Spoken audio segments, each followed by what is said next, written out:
Currently, the screening program targets women aged between 20 and 69. The new screening target group will be between 25 and an exit test occurring sometime before 74. That starting age is being shifted from 20 to 25, and there's really good reasoning behind that. So, cervical cancer in the under 25 age group is quite rare. So the current incidence is about 1.7 per 100,000 women.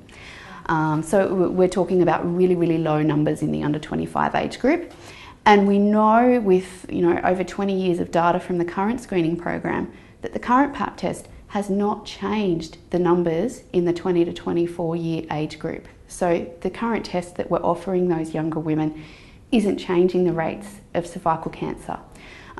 So for those reasons, and when we understand the natural course of HPV DNA, we know that it is quite safe to start that test at 25, because when we think back to the natural course of HPV, it's those persistent infections that we want to detect, and we know that by screening the under 25s, we're not making any impact.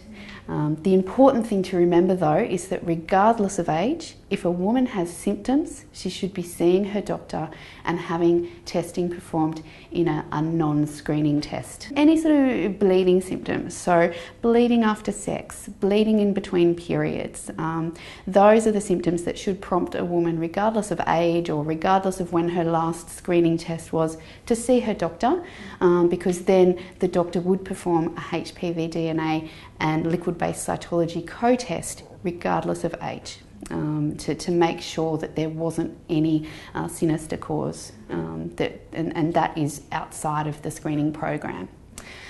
There will be a caveat in the guidelines do allow for consideration of an earlier commencement of screening for a woman between 20 and 24 if there has been early sexual activity. So if a woman commenced sexual activity under the age of 14, for example, if there was childhood sexual abuse or if sexual activity was commenced before HPV vaccination, the new guidelines do allow for consideration of a single screening test between the age of 20 and 24 for those women.